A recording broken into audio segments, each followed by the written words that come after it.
안녕하십니까, 전학태 교수입니다. 이번 시간 여러분들과 2019년 2회 기출문제풀이를 하도록 하겠습니다. 여러분들이 가지고 계시는 교재를 먼저 보시게 되면 제1과목 폐기물 개론 문제 1번입니다. 자, 문제 1번에 보시게 되면 쓰레기 발생원과 발생 쓰레기 종류의 연결로 가장 거리가 먼 것은 가번의 주택지역 조대 폐기물, 여기서 조대 폐기물이라는 것은 가전제품이나 가구류를 뜻하겠죠. 나번의 개방지역은 건축 폐기물, 건축 폐기물 같은 경우에서는 말 그대로 우리가 아파트 시공회사라든지 아니면 사업장에서 주로 배출되는 거죠. 따라서 개방지역에서는 생활 폐기물이 주로 배출이 됩니다. 다번에 농업지역은 유해 폐기물, 여기서 유해 폐기물이라는 것은 우리가 농약 사용하고 남은 농약 같은 경우겠죠. 그래서 폐농약이라고 생각하시면 됩니다. 다번에 상업지역은 합성수지류, 아무래도 상업지역, 우리가 상가가 몰려있는 곳에서는 석유화학 제품이 되는 합성수지류, 플라스틱 종류가 많이 배출되게 됩니다. 따라서 설명이 잘못된 것은 나번이 정답이죠. 자, 그리고 문제 2번에 보시게 되면 쓰레기를 압축시켜서 용적 감소율이 61%인 경우의 압축비는, 우리가 압축비에 관계되는 계산하는 문제는 상당히 간단한 공식만 여러분들이 기억하면 문제를 풀 수 있기 때문에 이 공식을 반드시 숙지를 해야 됩니다. 자, 여기서 압축비 공식은 용적 감소율, 여기서 용적이라는 것은 부피가 되는 거죠. 따라서 용적 감소율 또는 부피 감소율이 나와 있을 때 압축비를 구하는 식을 기억을 하는 거죠. 따라서 공식을 보시면 100 나누기 100 마이너스 용적 감소율, 다시 말해서 용적 감소율이라는 것은 부피 감소율이라고 그랬어요. 따라서 용적 감소율이 몇 퍼센트냐면 61%. 따라서 100 나누기 100 마이너스 61%를 하면 압축비는 2.56이라는 값이 나오게 되겠죠. 자, 그리고 문제 3번을 계속해서 보도록 하겠습니다. 문제 3번에 보시게 되면 함수율이 각각 90%, 70%인 하수 설러지를 무게비 3대1로 혼합했다면 혼합 하수 설러지 함수율은, 자, 여기서 3대1에서 함수율이 90%가 3이고 그리고 70%짜리가 1이라는 뜻입니다. 따라서 설러지의 함수율을 계산을 해보면 90%짜리 부피가 3, 그리고 70%짜리 부피가 1, 그리고 나누기 부피의 합으로 나눠주시면 되겠죠. 자, 따라서 계산을 하게 되면 몇 퍼센트가 나오느냐면 85% 정도가 나오게 되겠죠. 따라서 답은이 정답이 됩니다. 자, 그리고 문제 4번에 보시게 되면 물렁거리는 가벼운 물질로부터 딱딱한 물질을 선별하는 데 이용되며 경사진 컨베이어를 통해서 폐기물을 주입시켜 회전시키는 드럼 위에 떨어뜨려서 분류하는 선별 방식은, 여기서 제일 우리가 키포인트는 뭐냐면 물렁거리는 가벼운 물질로부터 딱딱한 물질을 선별하는 거예요. 그럼 여기서 물렁거리는 가벼운 물질이라는 것은 뭐냐면 퇴비입니다. 그리고 딱딱한 물질이라는 것은 뭐냐면 퇴비 속에 포함되어 있는 돌멩이나 유리 조각을 이야기를 하는 거죠. 따라서 퇴비 속의 유리나 돌멩이를 우리가 선별하는 방법을 세카트라고 하죠. 따라서 정답은 4번입니다. 4번은 시험에서 상당히 자주 나오기 때문에 반드시 여러분들이 숙지를 하고 계셔야 됩니다. 그리고 문제 5번, 제품 및 제품에 의해 발생된 폐기물에 대해서 포괄적인 생산자 책임을 원칙으로 하는 제도는, 자, 여기서 핵심은 생산자 책임 원칙이에요. 따라서 생산자 책임 재활용 제도에 대한 설명이 되는 거죠. 따라서 생산자 책임 재활용 제도는 EPR이라고 해요. 따라서 EPR 제도. 그래서 여러분들은 생산자 책임을 원칙으로 하는 제도는 EPR 제도 또는 생산자 책임 재활용 제도.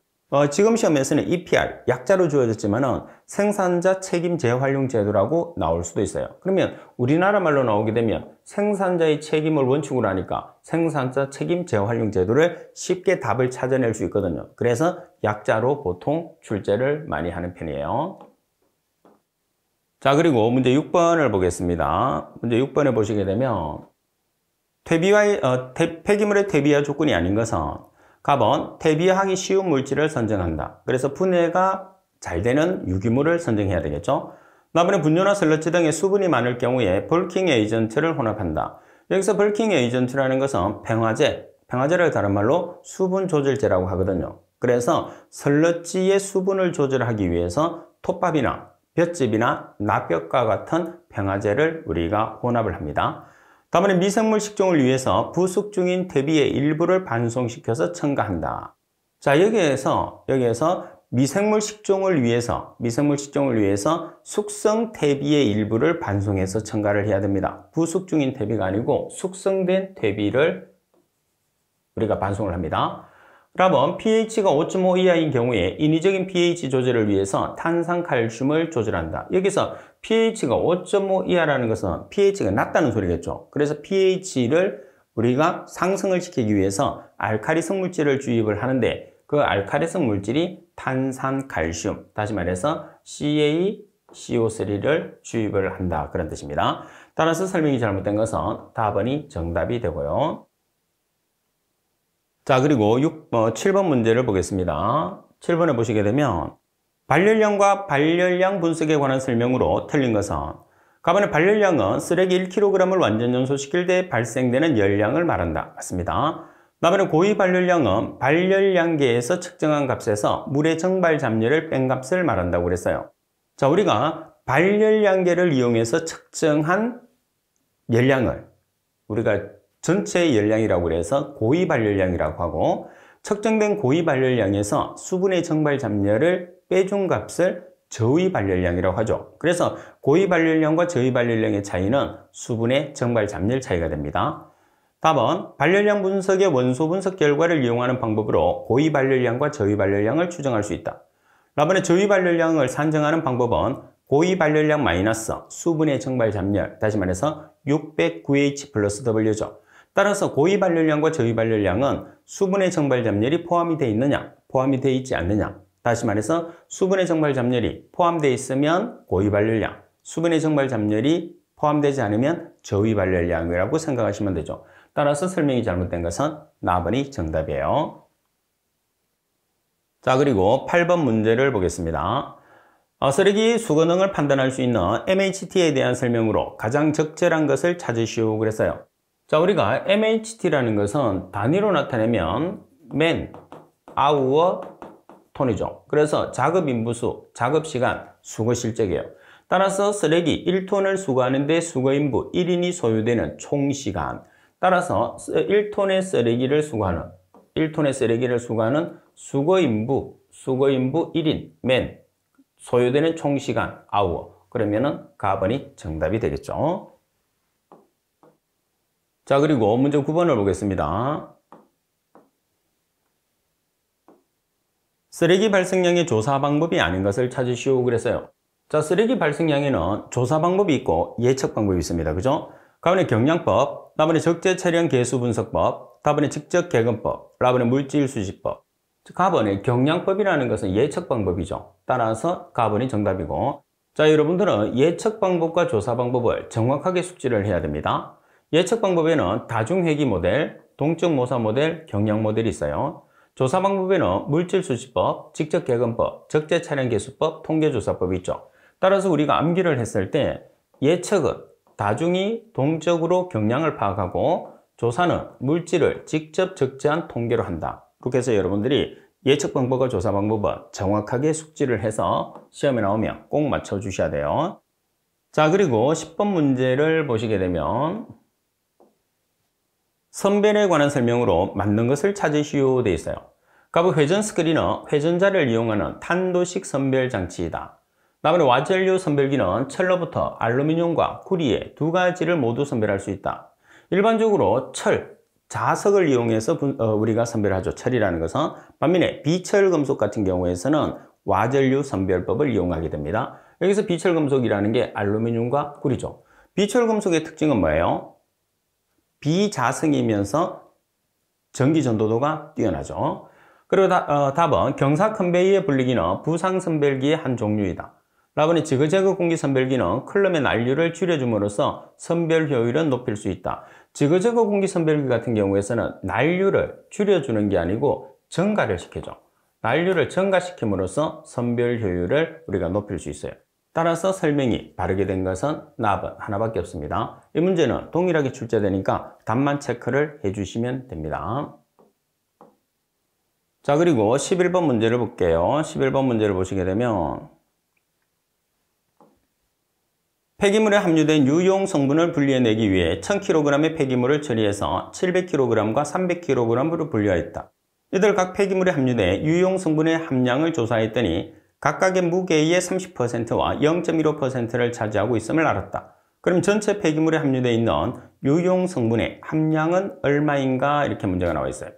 자, 그러면 유용 성분의 함량이라는 것은 전체 폐기물의 양에서 유용 성분의 함유량 곱하기 100을 나타내면 돼요. 그러면 유용 성분의 함유 폐기물을 먼저 계산을 하겠습니다.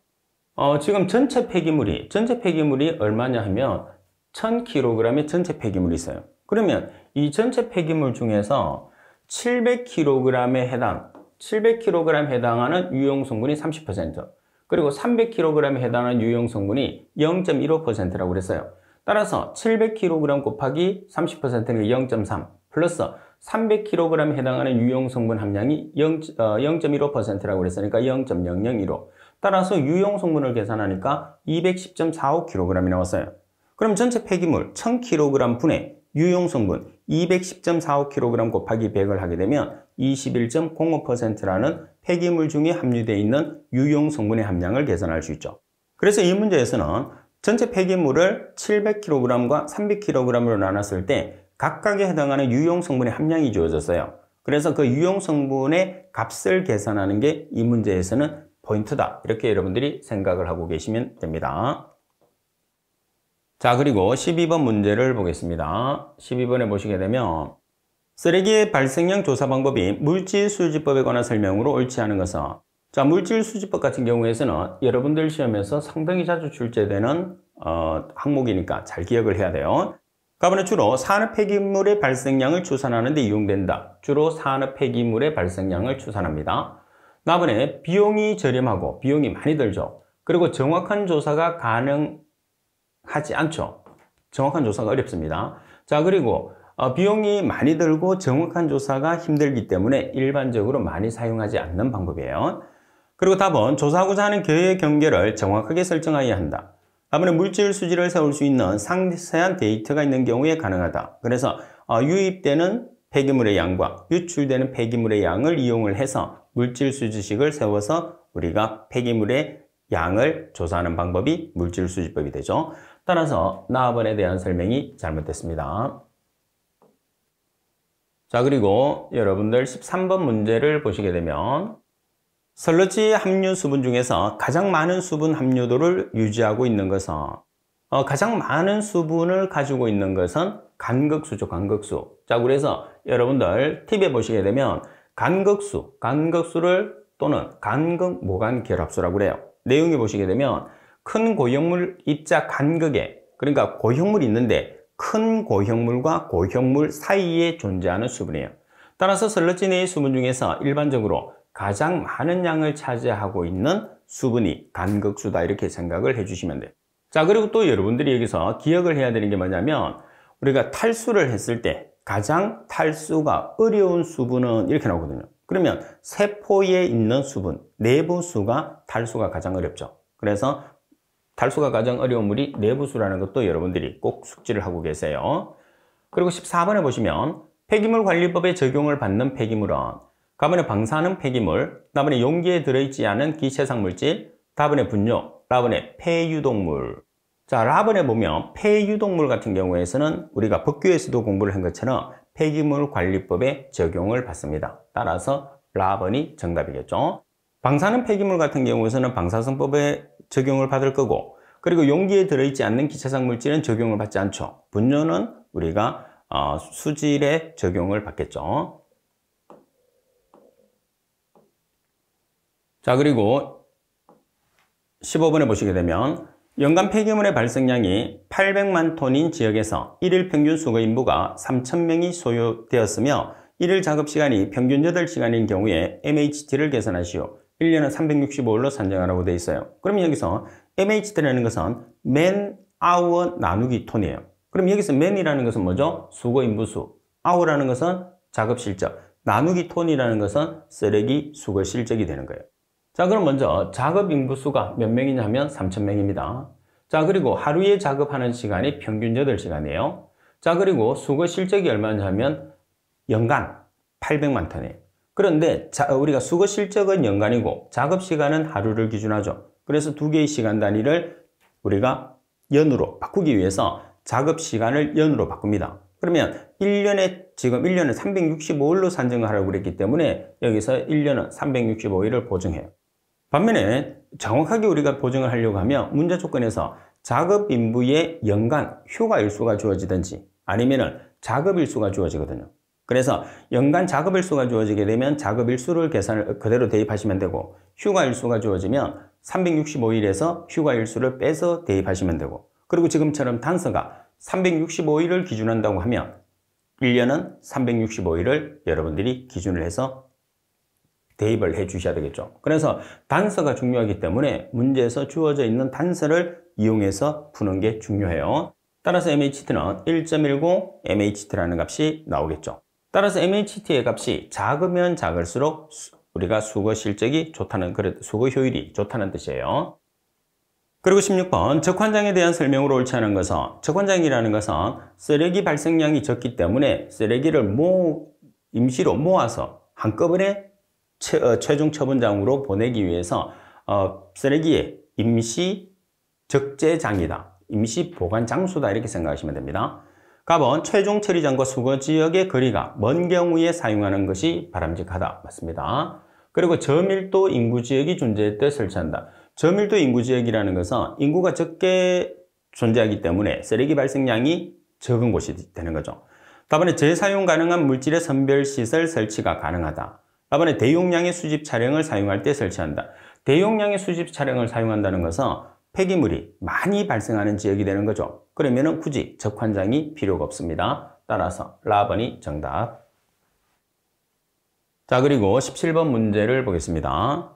고형분의 50%인 음식물 쓰레기 10톤을 소각하기 위해서 수분 함량을 20%가 되도록 건조시켰다. 건조된 쓰레기의 최종 중량은, 자, 여기서 우리가 슬러지 공식을 보시게 되면 가장 기본적인 슬러지 공식이 W1 곱하기 100-P1은 W2 곱하기 100-P2예요. 그죠? 자, 그러면 여기에서 부피가 나와 있으면 W1 대신에 V1, W2 대신에 V2. 자, 그리고 고형물이 주어져 있으면 100-P1 대신에 TS1, 그리고 100-P2 대신에 TS2로 나타내면 돼요. 그런데 지금 문제 조건에 보시게 되면 고형물이 주어졌어요. TS1이 50%예요. 자, 그리고 W1이 10톤입니다. 그리고 20%의 수분, P2가 20%예요. 그러면 대입을 했을 때 W1이 지금 얼마죠? 10톤 곱하기 고형물이 50%는 W2를 계산하죠? 자, 함수율이 주어졌어요. 100-P2, 20%. 따라서 W2를 계산을 하는 거죠. W2를 계산을 하게 되면 약 6.3톤이라는 값이 나오게 되죠. 자, 그리고 W1에서 W2를 빼게 되면 증발된 수분의 양을 계산할 수도 있는 거죠. 자, 그리고 여러분들 18번 문제를 보겠습니다. LCA를 우리가 전과정 평가라고 그러죠. 전과정 평가의 구성 요소에 해당하지 않는 것은 4가지가 있어요.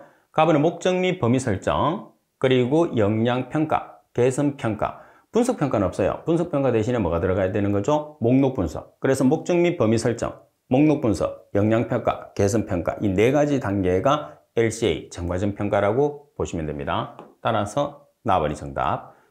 자, 그리고 19번 문제를 보시게 되면 생활 폐기물의 발생량을 나타내는 발생 원단위로 가장 적합한 것은 하루에 한 사람이 배출되는 양을 킬로그램으로 표시하는 거거든요. 그래서 킬로그램 퍼 인일의 단위를 가지게 되죠. 그럼 여기서 킬로그램 퍼 인일에서 인구수를 나타내는 게 뭐냐면 캐피타의 캐피타. 그래서 킬로그램 퍼 인일 또는 킬로그램 퍼 캐피타 데이로 표시하죠. 따라서 가번이 정답입니다. 그리고 20번 폐기물의 열분해에 관한 설명으로 틀린 것은 여기서 열분해가 뭐죠? 열분해는 소각과 다른 거죠. 소각이라는 것은 산소를 이용해서 태우는 거고 열분해라는 것은 무산소 상태에서 열을 가해서 우리가 연료를 생산하는 과정을 열분해라고 합니다. 자, 가번 무산소 또는 저산소 상태에서 반응한다. 맞습니다. 나번에 분해와 응축 반응이 일어난다. 다음에 발열 반응이다. 발열 반응이라는 것은 소각을 뜻해요. 반면에 허별 반응이 우리가 열분해라는 것은 허별 반응을 뜻합니다. 다음에 반응 시 생성되는 가스는 주로 메탄, 일산화탄소, 수소가스이다. 따라서 다음이 정답. 그래서 열을 가해서 연료를 생산해내는 과정이기 때문에 산소가 없는 상태가 중요합니다.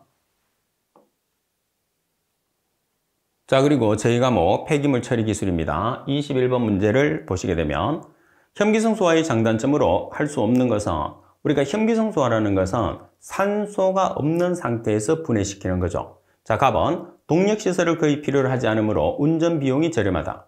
답은 소화설러지의 탈수 및 건조가 어렵다. 혐기성소화라는 것은 쉽게 생각하면 섞여서 처리하는 거예요. 그러니까 설러지가 입자가 상당히 작거든요. 따라서 탈수가 용이한 게 가장 큰 특징이다. 탈수가 용이하다는 것은 건조가 쉬워지는 거죠. 따라서 나번에 대한 설명이 잘못됐어요. 그리고 답은 반응이 더디고 소화기간이 비교적 오래 걸린다. 우리가 호기성 소화에 비해서 가장 큰 단점 중에 하나가 뭐냐면 처리 시간이 오래 걸린다는 거죠.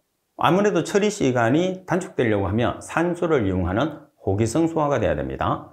라번에 소화가스는 냄새가 나며 부식성이 높은 편이다. 아무래도 이렇게 섞여서 처리하기 때문에 암모니아 같은 악취를 유발하는 가스들이 발생을 하게 되죠. 따라서 나번이 정답입니다. 자, 그리고 22번 문제를 보겠습니다. 함수율이 99%의 잉여설러지 40m의 삼성을 농축할 때 96%를 했을 때 잉여설러지의 부피는, 여기서 잉여설러지라는 것은, 잉여라는 것은 남는 거죠. 남는 거. 그래서 실제로 보면 정확하게 이야기하면 우리가 수처리를 했을 때 설러지가 1차 침전지에서 발생하는 것과 2차 침전지에서 발생하는 게 있거든요. 그래서 2차 침전지에서 발생하는 설러지를 폐설러지 또는 잉여설러지다 이렇게 이야기를 합니다. 먼저 함수율이 99%예요. 99%니까 P1의 값이 되겠죠. 그리고 잉여설러지 40m의 삼성은 V1이 되겠죠. 자, 농축을 해서 처리를 합니다. 그러면 96%가 되었다고 그랬으니까 P2가 96%죠. 그리고 그때의 부피 V2를 우리가 계산하는 거예요. 그러면 설러지 공식에서 부피가 나와 있으니까 V1 곱하기 100-P1은 V2 곱하기 100-P2에서 V1의 자리에 얼마를 대입하는 거죠? 40m의 삼성. 그리고 P1 자리에 99%. 그리고 P2 자리에 96%. 따라서 V2에 대한 식으로 정리를 해서 계산하면 10m의 삼성이라는 잉여설러지의 부피, 다시 말해서 농축 후의 설러지의 부피를 계산할 수 있죠. 그러면 V1과 V2의 차이는 뭐의 차이가 되는 거죠? 수분량. 그래서 제거된 수분량을 계산하시오 그러면 V1 나누기 V1 마이너스 V2를 해주시면 됩니다. 자, 그리고 23번 문제를 보시게 되면 사업장 폐기물의 퇴비화에 대한 내용으로 틀린 것은 가번에 퇴비화 이용이 불가능하다. 퇴비화 이용이 가능합니다. 그리고 답은 토양오염에 대한 평가가 필요하다. 여기서는 왜 토양오염에 대한 평가가 필요하냐면 우리가 유해성 물질이 존재할 수가 있거든요. 중금속 등에. 그래서 평가가 필요합니다. 독성 물질의 함유 농도에 따라서 결정하여야 한다. 라번에 중금속 물질의 전처리가 필요하다. 따라서 설명이 잘못된 것은 가번이 정답이죠. 그래서 퇴비화에 이용하는 사업장 폐기물 같은 경우에서는 유해성을 가지지 않는 유기물 그리고 중금속이 포함되지 않는 것들을 우리가 사용을 해야 된다는 거. 자, 그리고 24번 문제를 보시게 되면 자, 일반 폐기물의 소각 처리에서 통상적인 폐기물의 원소 분석치를 이용해서 얻을 수 있는 항목으로 가장 거리가 먼 것은 자, 갑은 연소의 공기량, 그리고 납은 배기가스량 및 조성, 유해가스의 종류 및 양, 소각제의 성분. 원소 분석법으로는 소각제의 성분을 우리가 알 수는 없어요. 따라서 라번이 정답이고요. 자, 그리고 25번 문제를 보시게 되면 해안 매립 공법에 대한 설명으로 옳지 않은 것은 가번의 순차 투입 공법은 호안척으로부터 순차적으로 쓰레기를 투입해서 육지화하는 방법이다. 맞습니다. 가번의 수심이 깊은 처분장에서 건설비 과다로 내수를 완전히 배제하기가 곤란한 경우가 많아 순차 투입 방법을 택하는 경우가 많다. 여기서 내수라는 것은 우리가 지금 매립하고자 하는 곳에 있는 수분을 이야기하는 거죠. 물을 완전히 우리가 제거를 하기 어렵다는 거죠. 자, 그리고 처분장은 면적이 크고 일일 처분량이 많다. 자, 그리고 라번, 수중에 쓰레기를 깔고 압축 작업과 복토를 실시하므로 근본적으로 내륙과 같다고 그랬어요. 실제로 우리가 해안 매립의 가장 큰 단점은 내륙 매립처럼 폐기물을 깔고 복토하고 폐기물을 깔고 복토하고 이게 가능해요? 불가능해요? 불가능하죠. 그래서 실제로 수중에서 우리가 매립하는 방법과 내륙 매립 방법은 근본적으로 완전히 다르다. 이렇게 여러분들이 알고 계셔야 되죠. 따라서 설명이 잘못된 것은 라번이에요. 그리고 26번 문제를 보겠습니다. 쓰레기 소각로의 열부하가 5만 kcal per 미터의 삼성아워이며 쓰레기의 저위 발열량이 1800kcal per kg, 쓰레기 중량이 2만 kg일 때 소각로의 용량은 소각로는 8시간 가동한다고 그랬어요. 자, 이 문제 출제가 상당히 잘 됩니다. 이 문제에서는 여러분들이 뭐를 기준으로 해서 문제를 풀어주시느냐 하면 열부하의 단위를 이용해서 문제를 푸는 거예요. 그러면 지금 열부하의 단위를 보시게 되면 어떻게 되죠? kcal per 미터의 삼성아워예요. 그러면 kcal라는 것은 발열량의 단위거든요. 그럼 발열량은 폐기물이 소각이 돼야지 발생하죠. 그래서 발열량과 쓰레기 또는 폐기물의 양이 한 쌍이에요. 그리고 미터의 삼성이라는 것은 소각로의 부피, 용량이 되는 거죠. 자, 그러면 굳이 공식을 여러분들이 이렇게 외우지 않아도 돼요. kcal per hour라는 게 발열량 곱하기 쓰레기 양이에요. 그래서 열량이라는 것은 쓰레기가 타야지만이 발생하니까 열량과 쓰레기 양이 한 쌍. 그리고 미터의 삼성은 로의 부피. 자, 따라서 열부하가 5만 kcal per 미터의 삼성 hour. 자, 그리고 발열량이 얼마죠? 1800kcal per kg. 그리고 쓰레기 중량은 2만 kg. 자, 그런데 여기서 중요한 건 뭐냐면 여러분들 지금 문제 조건에서 소각로가 몇 시간 가동한다고 그랬어요? 8시간. 그러면 하루 8시간 가동을 했다는 뜻이거든요. 그래서 여기서 8시간을 보정을 하는 거죠. 만약에 24시간이라 그러면 24시간. 그래서 조건대로 여러분들이 사용을 해주시면 돼요. 따라서 로의 부피에 대한 식으로 정리하면 90m의 삼성이라는 값이 나오게 되죠. 자, 26번은 여러분들 필기실기에서 상당히 자주 출제되는 문제니까 꼭 숙지를 해주셔야 됩니다. 그리고 27번, 매립된 쓰레기 양이 1000톤이고 유기물 함량이 40%, 유기물에서 가스로 전환율이 70%이다. 유기물 kg당 0.5m의 삼성의 가스가 생성되고 가스 중에서 메탄 함량이 40%일 때 발생되는 총 메탄의 부피를 계산하시오 그랬어요. 그러면 여기서 여러분들이 계산을 했을 때 지금 유기물 1kg당 0.5m의 삼성의 가스가 발생했다고 그랬단 말이에요. 근데 지금 쓰레기가 1000톤이에요. 그러면 1000 곱하기 10의 삼성을 하면 톤이 kg이 됐어요. 그죠? 자, 이 중에 유기물의 함량이 몇 %? 40%. 자, 그리고 이 중에서 가스로 전환되는 게 70%. 가스로 전환돼야 메탄이 나오거든요. 자, 그리고 유기물 1kg당 0.5m의 삼성의 가스가 생성돼요. 이 중에 메탄의 함량이 몇 %? 40%. 그래서 여러분들이 쭉 곱하면 우리가 계산하는 계산값이 나오게 되는 거죠. 자, 따라서 여러분들 말씀드린 쭉 계산해서 곱하면 얼마가 나오느냐면 56,000m의 삼성이라는 메탄의 발생량을 산정을 할 수가 있죠. 자, 그리고 28번 문제를 보시게 되면 폐타이의 저활용 기술로 가장 거리가 먼 것은 가번의 열분해를 이용하는 연료 회수, 가번의 분쇄 후에 유동층 소각로의 유동 매체로 재활용.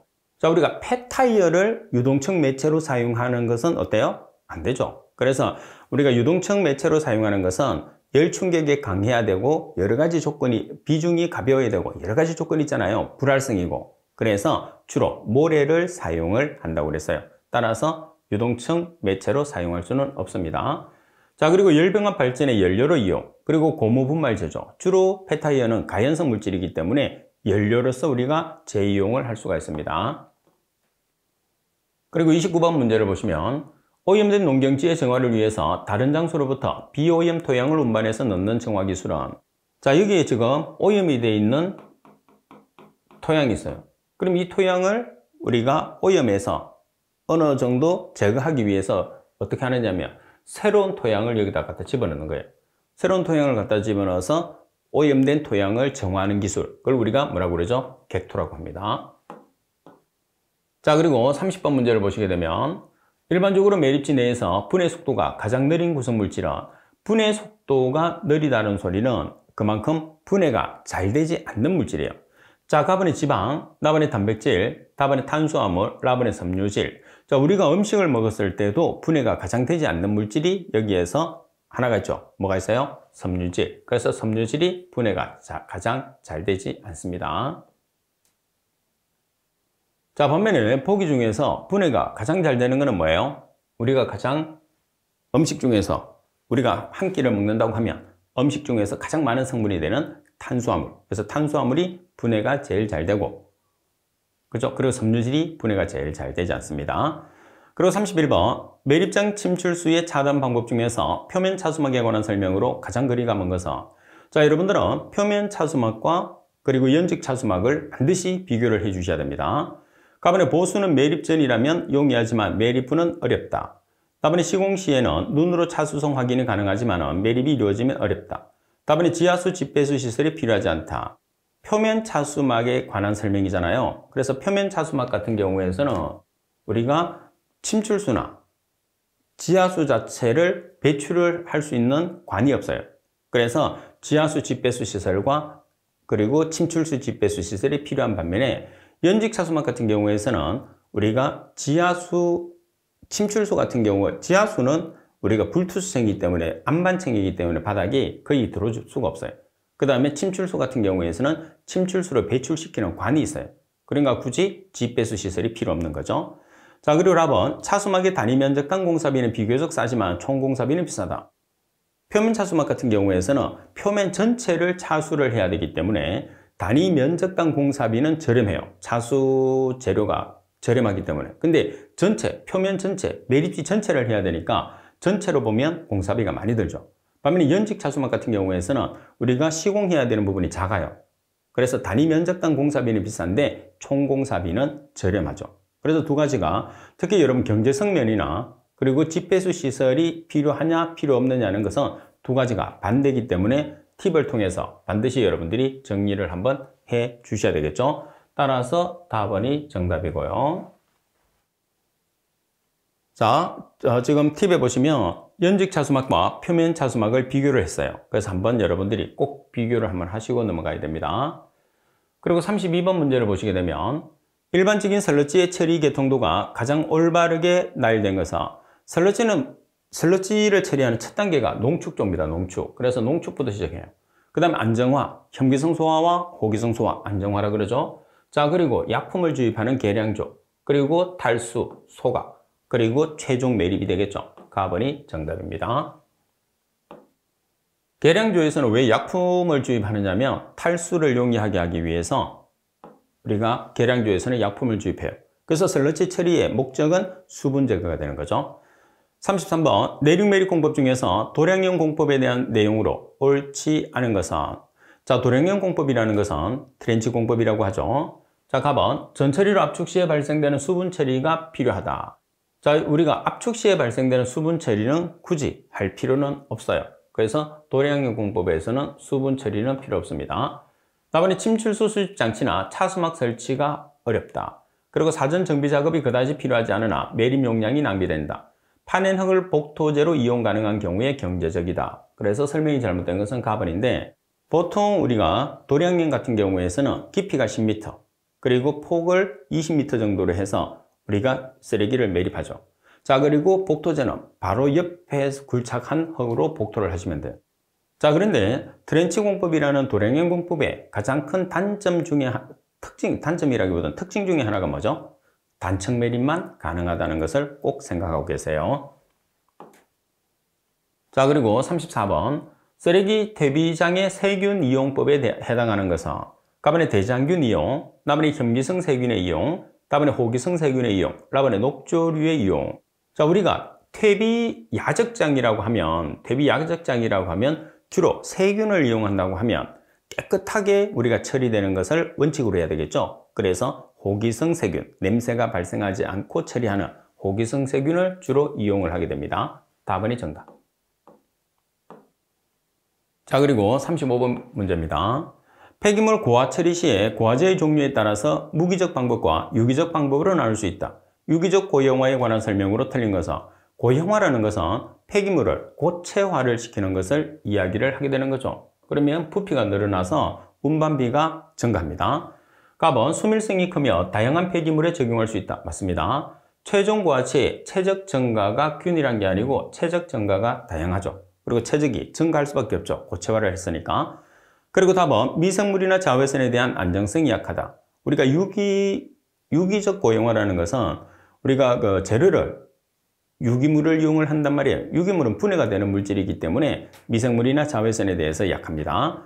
그리고 상업화된 처리법의 현장 자료가 빈약하다. 따라서 설명이 틀린 것은 나번이 되겠죠.